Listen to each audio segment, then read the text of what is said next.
본 방송에서 제공하는 투자 정보는 투자 판단에 대한 조언입니다. 방송에서 제공하는 주식의 가치, 가격 상승 및 가격 하락에 대해서는 방송사에서 보장하지 않습니다.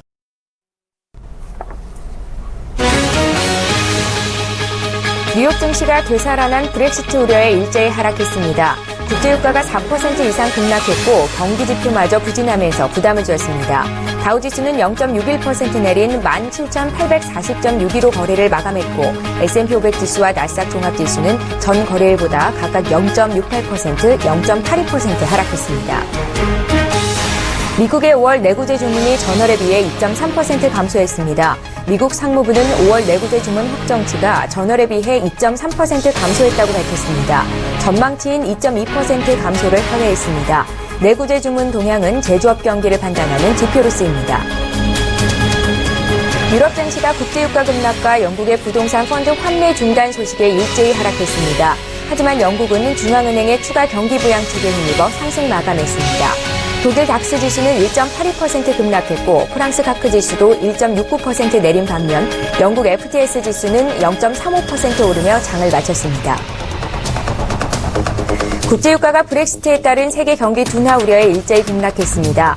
뉴욕 상업거래소에서 서부 텍사스산 원유 가격은 전 거래일보다 배럴당 4.9% 급락한 46달러 60센트를 기록했습니다.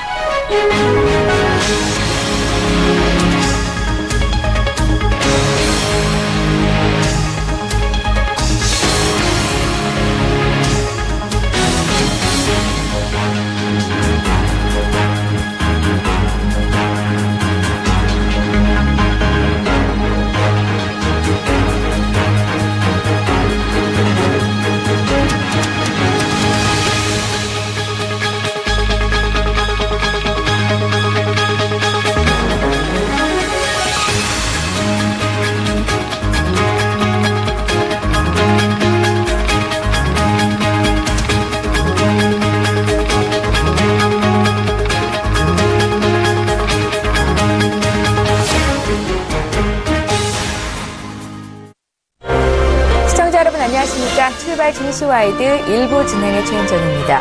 독립기념일 연휴를 마치고 돌아온 미국 뉴욕 증시가 오늘 일제히 하락으로 거래를 마쳤습니다.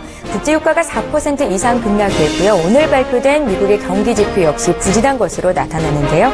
지난 5월 내구재 주문이 시장의 전망치를 하회했고 또 5월 제조업 수주도 전월에 비해서 소폭 감소하면서 투자 심리를 위축시켰습니다.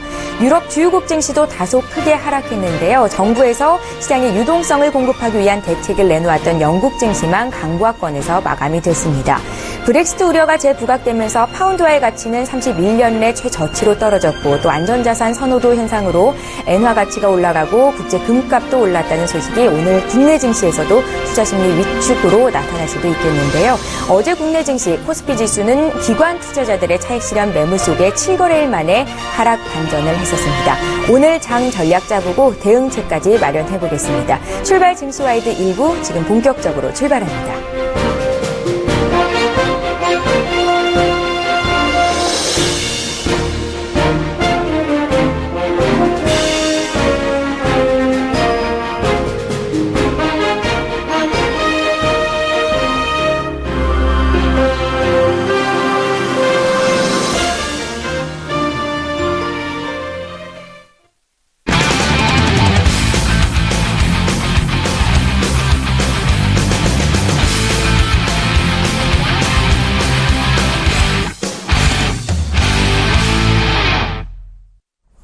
예, 김경남의 모닝 브리핑 시간입니다. 오늘도 역시 샘플러스의 김경남 멘토를 전화로 연결합니다. 멘토님 안녕하세요. 네, 안녕하세요. 예, 유가는 급락했고 금값은 또 올랐다는 소식이 전해졌는데요. 오늘 국제 상품시장 마감 동향 봐주십시오.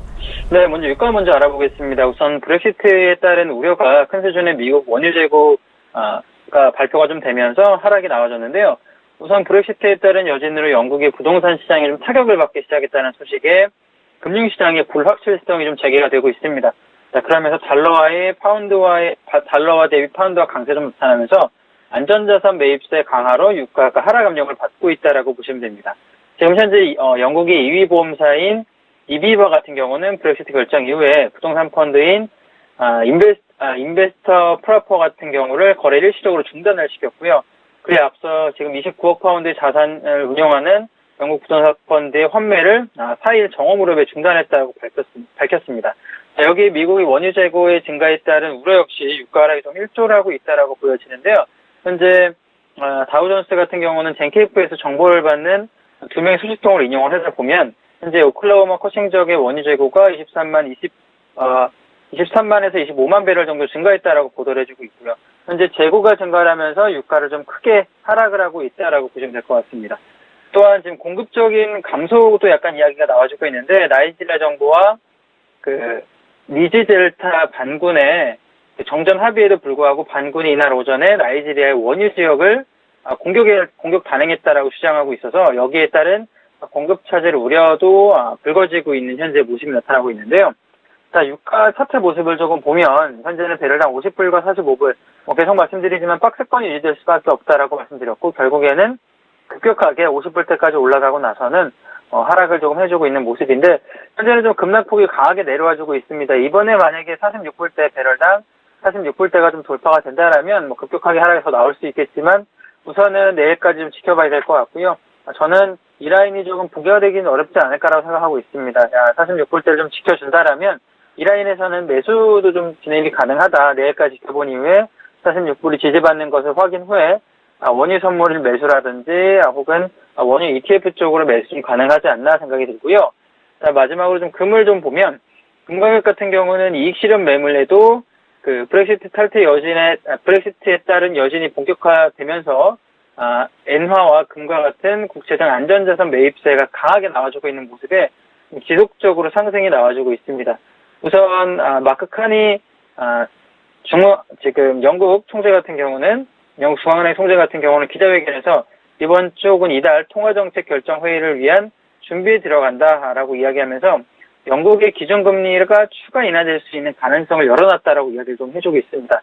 금 같은 경우에도 현재는 이 상승세가 쉽게 꺾이는 모습이 아닌데 차트 보고 좀 설명을 해드리면 결국에는 브렉시트 이슈로 나왔던 고점인 1262달러까지 다시 올라가는 모습입니다. 제가 지금 온스당 1314달러 정도부터는 매수로 좀 가능하다. 금 같은 경우는 결국에 쭉 올라갈 가능성이 높다라고 이야기해드렸는데 우선은 이번에 한 번에 돌파가 나올지 아니면 좀 횡보한 이후에 재돌파가 나올지 지켜봐야겠지만 결국에는 지금 브렉시트 이슈로 인한 안전자산 매입세가 단기간에 끝날 것 같지는 않아요. 좀 장기간으로 조금 보시고 조정을 받을 때마다 금 관련 ETF 매수 조금 진행하신다면 충분히 수익 가져올 수 있을 거라고 생각이 되고요. 지금 이 이슈 같은 경우는 최소 3달 이상 가지 않을까라고 생각이 됩니다. 영국의 지금 총선이 총리 선거가 얼마 남지 않았기 때문에 그 이슈가 나올 때까지는 계속 이렇게 좀 진행될 가능성이 높다라고 보여지고 미국 시장을 조금 보면 금융주랑 에너지주가 좀 부진을 해주고 있어요. 유럽 같은 경우는 은행이 지금 계속 하락을 하고 있다라고 말씀드렸는데 어제 같은 경우도 유럽의 은행주 같은 경우는 굉장히 다시 하락을 해주고 있고 특히 이탈리아 은행주 같은 경우는 하루 20% 하락할 그런 주가가 나올 정도로 굉장히 하락폭이 강하게 나와주고 있는데요. 현재 뱅크 오브 아메리카라든가 시티그룹 같은 경우는 어제 3%가량의 하락이 나와줬습니다.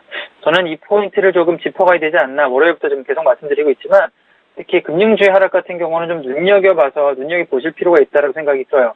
어제는 지금 유럽 시장과 미국 시장이 전체적으로 좀 소폭 하락폭이 나왔기 때문에 그런 점도 한번 보셔야 될 것 같고 그리고 포드라든가 GM, 테슬라 모터스 같은 경우도 자동차 회사들의 출고 감소 및 경기 부진 우려에 따른 판매 부진 가능성에 하락이 나왔기 때문에 금일 자동차주 관련해서도 이제 2분기 실적 발표가 얼마 남지 않았기 때문에 그런 점도 한번 보신다면 좋지 않을까 생각이 듭니다.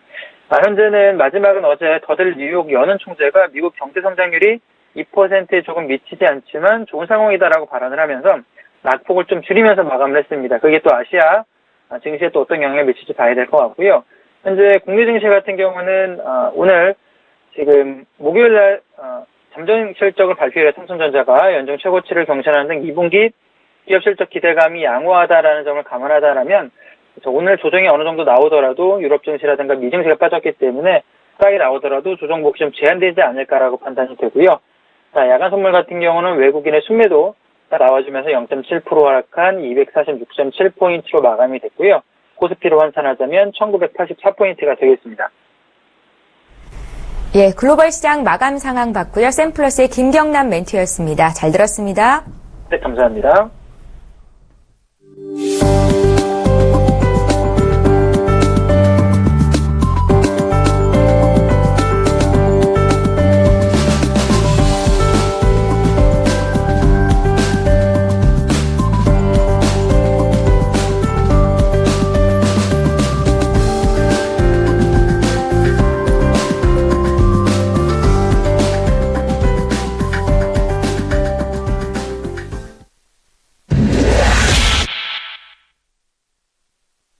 예, 국내외 시장 쟁점을 이슈 리더들을 통해 분석해보는 이슈 리더 시간입니다. 오늘도 역시 오늘의 주제부터 먼저 화면으로 소개해드립니다. 먼저 첫 번째 이슈입니다.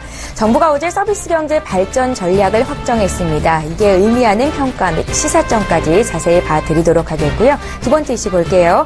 정부가 2020년까지 신재생에너지를 비롯해서 에너지 산업에 신재생 산업에 42조 원을 투입하고 각종 규제를 완화하기로 했습니다. 이에 따라서 친환경 테마가 다시 주목받고 있는데요. 이와 관련한 소식도 들려드리겠습니다.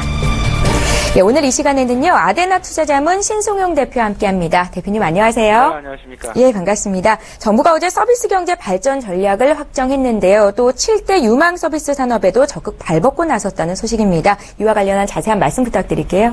일단 우리 시장, 계속되는 글로벌 시장의 어떤 그 어려운 환경, 이런 부분들로 인해서 지속적인 어떤 그 수출 경기의 그 하락 부분, 수출 경기가 개선세가 사실상 나타나지 않고, 오히려 계속 좀 둔화되는 그런 모습들이 지속되고 있기 때문에 실질적인 지속 경기의 어떤 그 한계를 극복하기 위해서 어찌 보면 그 서비스 경제 쪽에 조금 더 초점을 좀 기울여 보자라는 어떤 그 취지로 좀 받아들여야 될 것 같습니다. 물론 이제 그 시장 내에서는 3년 동안 계속 똑같은 소리를 해 왔는데 실질적으로 이번에 정말 가시화 되겠느냐 안 되겠느냐 일단 설왕설래 얘기들이 많이 나오고 있습니다만은 그래도 정부가 또다시 한 번 더, 물론 이제 그 세 번째이긴 합니다만 한 번 더 이제 그 수출과 관련된 그리고 제조업과 관련된 전반적인 한계를 극복하기 위한 서비스 경제를 새롭게 조금 좀 수준을 높이려는 그런 상황들, 그런 계기로 삼아보자라는 의미로 좀 생각을 하시면 좋을 것 같고요. 여기에는 이제 그 전반적인 서비스 산업의 고용 비중이랄지 부가가치 비중이랄지 지금 현재의 상황에서 OECD 수준으로 높이겠다라는 그런 목표치도 설정이 되어 있다라는 부분 기억하시면 좋을 것 같습니다. 지금 현재 국내 서비스업의 전반적인 경제에 대한 기여도 자체는요, 우리가 총 GDP의 고용 비중 한 70% 정도 차지를 하고 있고요. 부가가치의 비중은 60% 수준.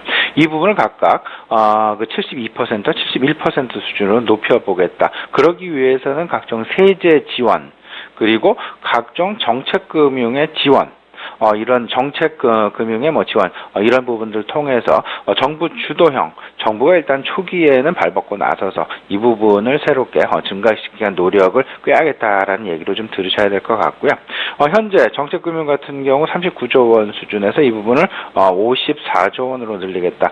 실질적으로 정책 금융과 관련된 부분, 새로운 어떤 그 고용 창출에도 상당 부분 기여를 할 가능성이 있다라는 것 생각을 좀 하시면 좋을 것 같습니다.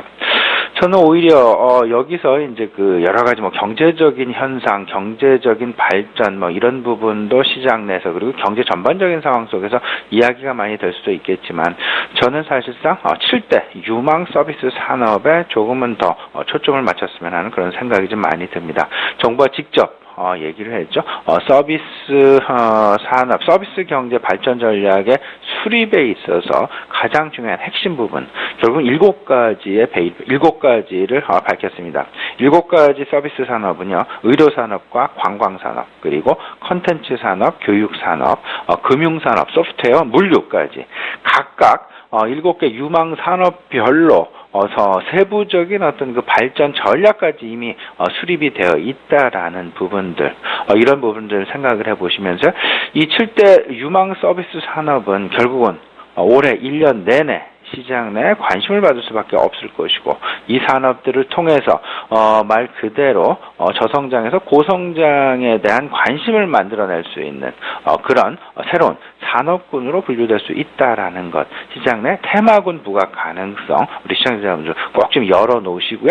계속해서 의료 산업, 관광 산업, 콘텐츠까지 계속해서 관심을 가지셔야 되겠다. 이런 부분들 새로운 아마 업종으로 분류되어서 우리 시청자 여러분 관심이 영역군에 넣으시면 상당 부분 긍정적인 결과 얻어내실 수 있을 거다라고 생각을 하고 있습니다.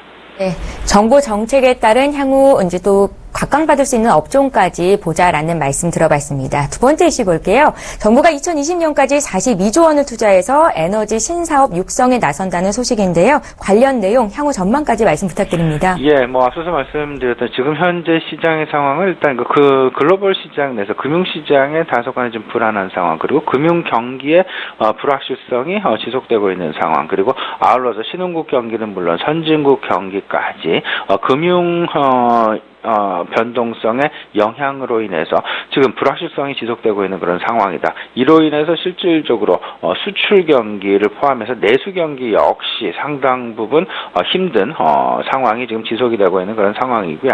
이러다 보니까 서로 모든 국가들이 사실상 새로운 어떤 그 원동력, 새로운 이제 돌파구를 찾기 위해서 노력을 많이 하고 있는데, 특히나 환경과 관련된 부분에 돌파구가 새롭게 지금 현재 중국을 비롯해서 우리나라까지 지금 계속되는 시도가 계속되고 있다라고 보셔야 될 것 같습니다.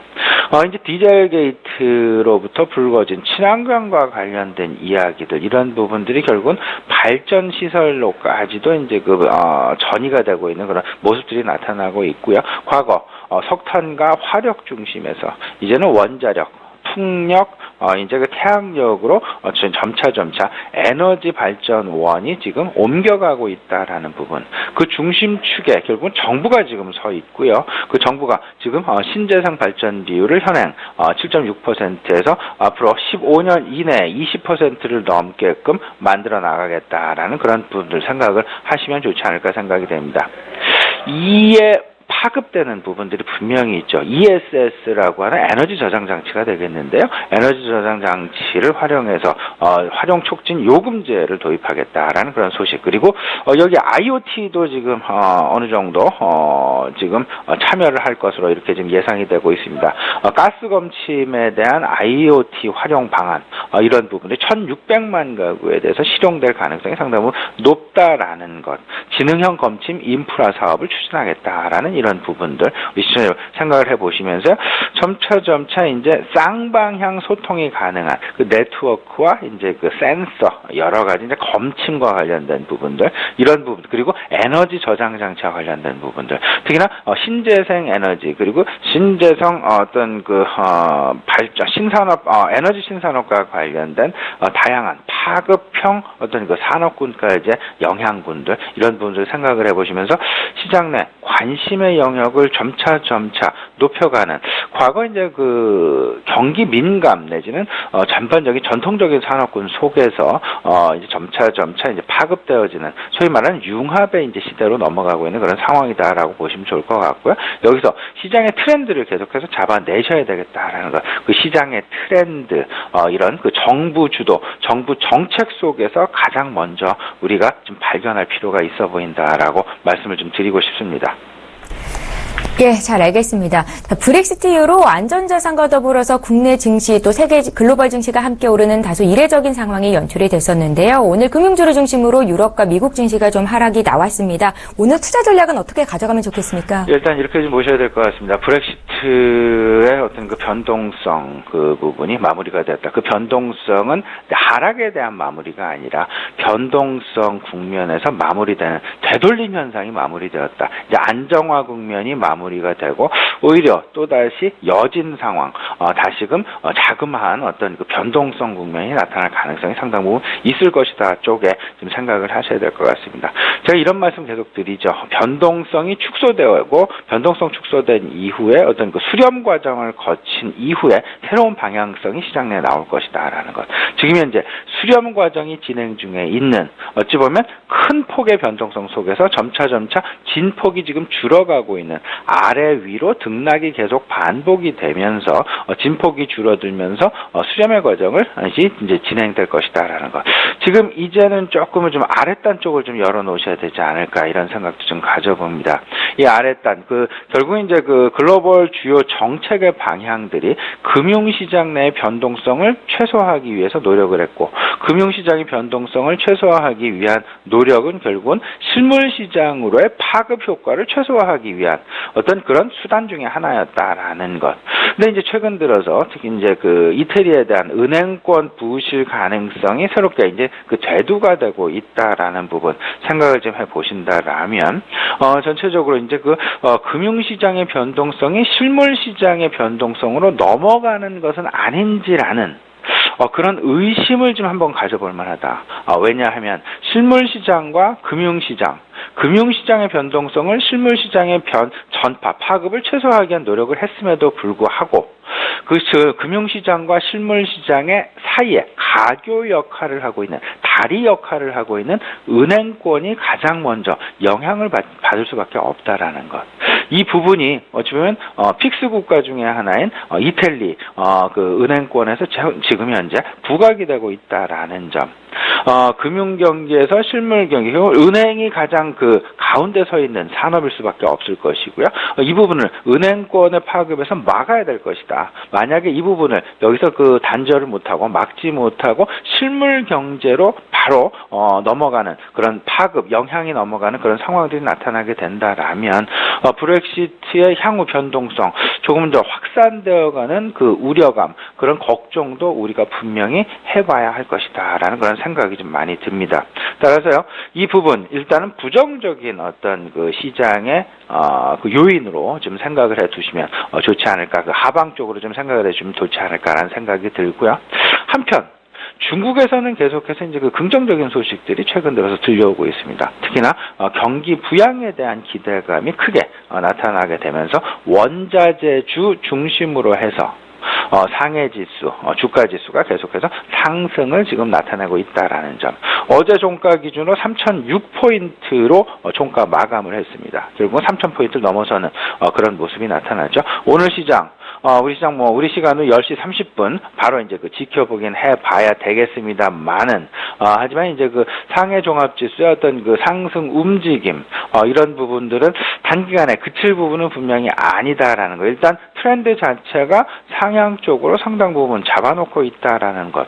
어쩌면 좀 이렇게 좀 생각해보면 어떨까 싶습니다. 지금 글로벌 시장 내 투자 심리 자체가요, 5월 달에는 FOMC에서 6월 달 금리 인상 가능성이 높아질 것이다라는 그런 우려감이 상당 부분 대두가 되었다라는 점.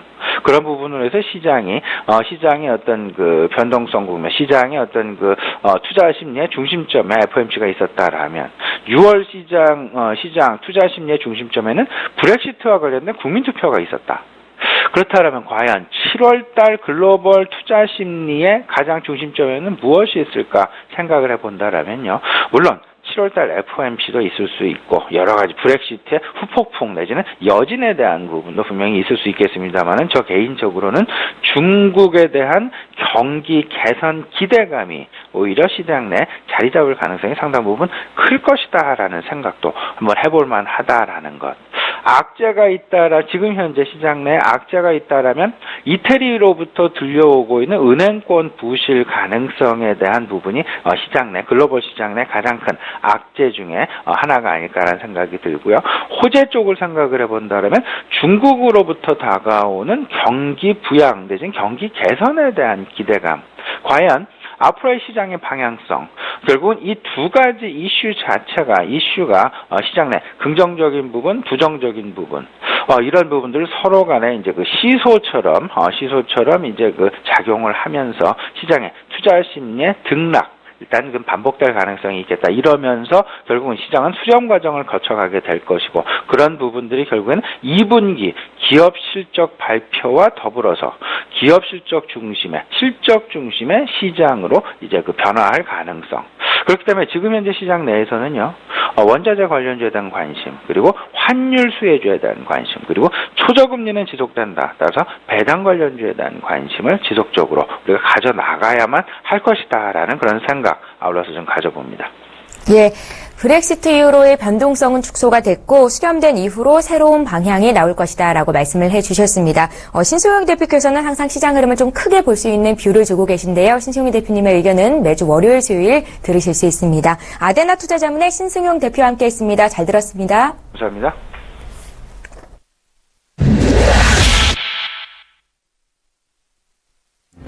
예, 수급 리더 시간입니다. 먼저 어제장 수급 동향부터 살펴드리겠습니다. 먼저 유가증권 시장으로 가보겠습니다.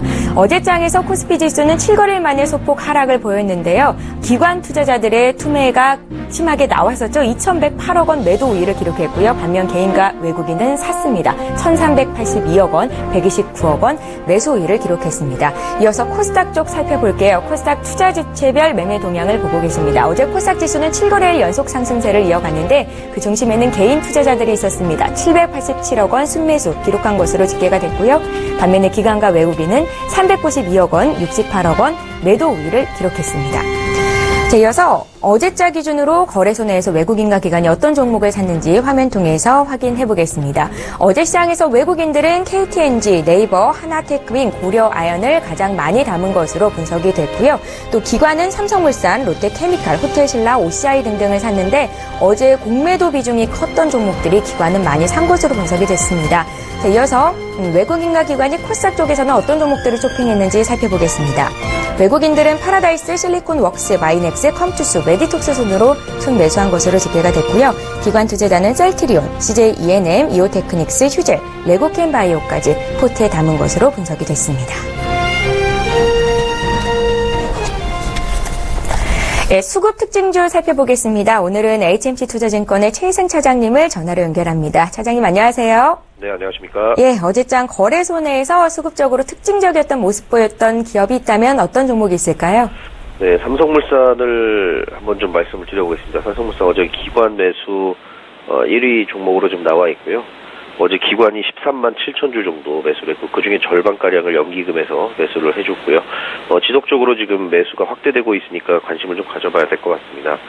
일단 삼성그룹의 그 지배구조의 정점에 있는 동사의 경우에는 사실 이제 지난해 9월에 이제 합병 이후에 주가가 거의 뭐 40% 가까이 쭉 수직 하락하면서 굉장히 부진한 주가 흐름을 좀 보여주고 있는 상황인데 최근에는 뭐 그 바닥을 확인한 것인지 어쨌든 뭐 단기적으로 좀 상승을 또 해주는 턴어라운드 흐름을 좀 보여주고 있습니다.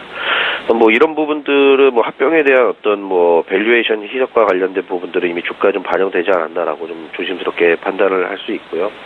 아무래도 이제 동사가 그룹의 컨트롤 타워 역할을 담당한다는 점을 감안했을 때에는 중장기적으로 상승 모멘텀은 계속 인자를 보유하고 있다 이렇게 좀 말씀드리겠습니다. 삼성물산은 뭐 삼성물산, 생명, 삼성전자, 기타 계열사들로 이렇게 지배구조가 되어 있는데 이런 부분들은 아무래도 이제 동사의 어떤 그 지분 가치나 순자산 가치에 상당히 좀 긍정적인 요인을 미칠 것으로 판단이 되고요. 지금 삼성 브랜드 같은 경우에는 지금 현재 그 로열티가 사실 그 계열사별로 다 이제 그 로열티가 공동으로 이제 권리를 소유하고 있는 것으로 좀 알려져 있는데, 중장기적으로 봤을 때는 이제 뭐 그 3세 경영으로 확실하게 이제 넘어가게 된다면 아무래도 이제 삼성이 그 전체적인 로열티를 관리를 하면서 이러한 부분만 뭐 현재 순자산 가치로 환산할 경우에 3조 원이 넘는다라는 그런 기사도 또 있고요. 이런 부분들 감안했을 때는 앞으로 이제 삼성전자 외에 어떤 계열사에서만 수취하는 그런 브랜드 가치만 3조 원 이상이라고 봤을 때는 이런 부분들도 긍정적인 요소가 될 수 있을 것으로 판단이 됩니다. 사실 그 지난주였죠. 이건희 회장 뭐 사망설과 관련돼서 조회 공식 물론 이제 사실 무근으로 나왔습니다만 그때도 보셔서 아시겠지만은 확실히 3세 경영으로 넘어간다라고 했을 때는 동사의 주가가 들썩들썩 하는 거를 보실 수 있으셨을 겁니다. 이제 뭐 단순히 어떤 그런 루머와 상관없이 지금 현재 수급 상황이나 이런 것들을 봤을 때에는 동사의 좀 상당히 긍정적인 흐름이 앞으로도 좀 예상이 되고요. 마지막으로 지금 삼성에서 이제 삼성그룹에서 4월 말에 이제 발표를 했죠. 삼성 바이오로직스가 이제 동사의 자회사로 되어 있습니다. 지분 약 51% 정도 가지고 있는데 이 연내 상장을 추진하고 있고요. 4분기 뭐 11월 정도에 코스피 시장으로 상장을 할 것으로 예상이 되고 있는 그런 상황이고 현재 그 삼성전자 재무제표상 대차대조표상으로 봤을 때에는 그 장부 가치가 5,460억으로 좀 나와 있는데 상장한 이후에는 뭐 셀트리온 정도 수준, 뭐 최소 10조 이상은 넘어가지 않겠느냐. 그렇다고 그랬을 경우에는 이제 지분 가치만 따져도 약 5조 원 정도가 동사의 그 자회사 지분 가치로 좀 잡히기 때문에 그런 부분도 연말로 가면서 주가를 상승시킬 수 있는 어떤 모멘텀이 될 것으로 기대하고 있습니다. 외국의 연기금에서 매수가 계속해서 확대되고 있는 삼성물산 어제장 외국인들이 가장 많이 샀던 종목으로 분석이 됐는데요. 수급 특징주로 봐주셨고요. 이어서 코스닥 쪽 보겠습니다. 코스닥 쪽에서는 어떤 종목이 눈에 띄셨습니까? 파라다이스에 대해서 좀 한번 말씀드려보겠습니다. 예. 파라다이스는 지금 6월달 매출이 상당히 좀 잘 나왔는데 전년 동월 대비해서 99.2% 증가한 것으로 지금 공시가 되어 있고요. 아무래도 이제 전년 동월에는 뭐 메르스라는 사태가 좀 터지면서 그런 부분들에 의한 기저효과라고 좀 판단할 수도 있겠지만 지금 현재 그 드랍액 측면으로 봤을 때 이제 드랍액이라는 건 뭐냐면 우리가 그 현금을 가져가서 그 카지노를 하기 위해서 칩을 구매하는 걸 말하는데 드랍액이 전년 동월비 48.5% 증가했고요.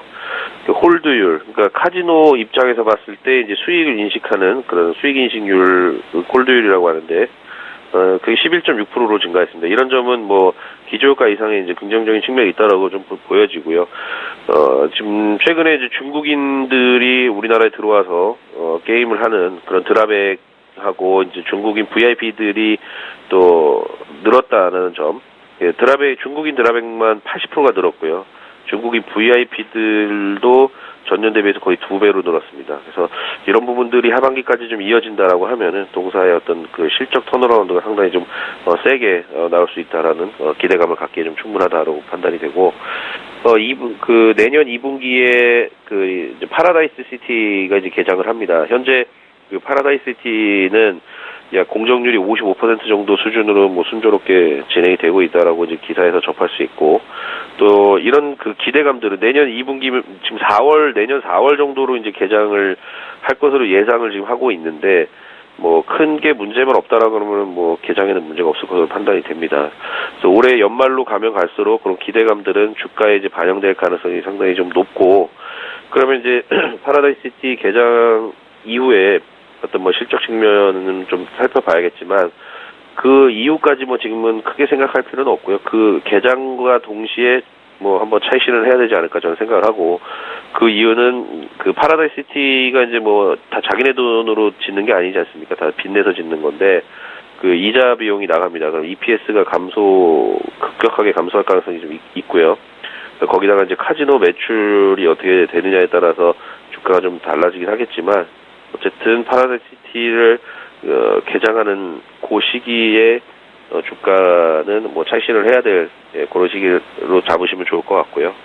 현재 또 최근에 가장 큰 글로벌 이슈는 이제 브렉시트였는데 브렉시트 때 이제 그 엔화라던가 달러와 가치가 상당히 좀 가치가 높아졌다라기보다는 이제 강세가 됐죠. 상대적으로 수요가 몰리면서 역으로 우리 원화 가치가 이제 약세가 됐는데 이런 원화 가치 약세에 따른 그런 수혜도 당연히 받을 수 있고요. 그러니까 쉽게 얘기하면 기존에 1달러 갖고 와서 우리나라에서 환전을 하면은 1,000원을 줬는데 지금은 뭐 1,200원을 준다. 200원만큼 더 게임을 할 수 있는 거죠. 그래서 원화가 약세가 되면 외국인들 입장에서는 우리나라에 들어와서 카지노를 하기에 상당히 좀 좋은 환경이라고 보여지는 거고요. 또 지금 배당 메리트가 상당히 좀 또 있습니다. 그래서 올해 기준으로 봤을 때는 주당 375원을 이제 배당을 했는데 전일 종가가 이제 16,500원이죠. 요 기준으로 뭐 우리가 한 10,000주 정도 보유했다. 그 뭐 16,500 곱하기 10 하면은 이제 1억 6,500만 원인데 그런 1억 6,500만 원어치를 주식을 갖고 있으면 375만 원을 받는 셈입니다. 연으로 환산을 제가 해봤더니 2.3% 조금 안 되게 나오는데 최근에 은행 정기예금 한 2% 되거든요. 은행 정기예금보다 좀 나은 수익률이고 그러니까 이런 부분들은 이제 인컴 게인이기 때문에 이 인컴 게인을 차치하고서라도 배당을 없다고 치더라도 앞서 쭉 설명드린 대로 이런 그 캐피탈 게인 주가가 상승해서 얻을 수 있는 그런 소득 그런 수익들을 기대하기에도 무리가 없는 주가 수준이지 않느냐라고 이제 판단하고 있습니다. 예, 파라다이스가 어제 왜 외국인들의 관심을 받았는지까지 분석을 해주셨는데요. 코스닥 수급 특징주까지 봤습니다. 지금까지 HMC 투자증권의 최희승 차장님과 함께했습니다. 말씀 잘 들었습니다. 네, 감사합니다. 예, 출발 증시와이드 1부는 여기서 마치고요. 저희는 잠시 뒤 2부 시간에 뵙겠습니다. 고맙습니다.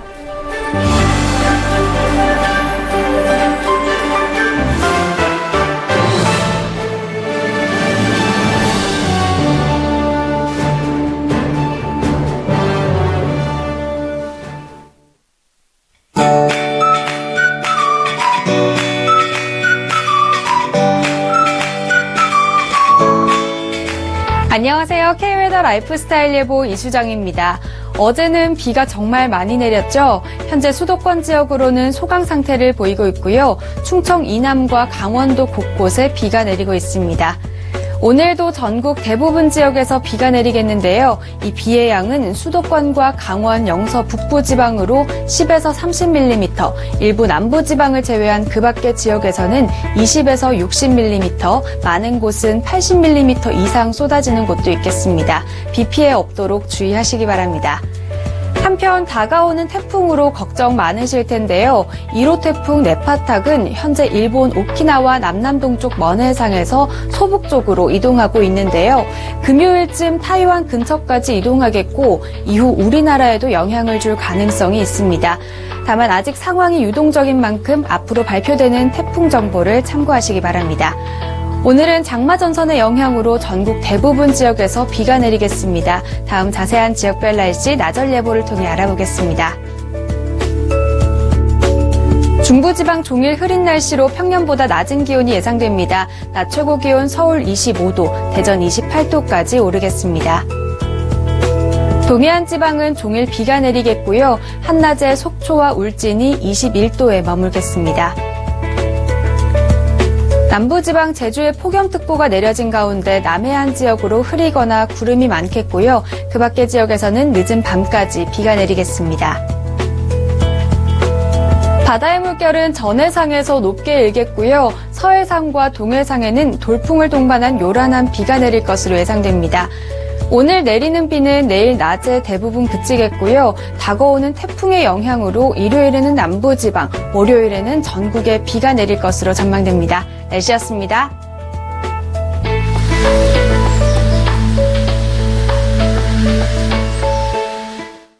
본 방송에서 제공하는 투자 정보는 투자 판단에 대한 조언입니다.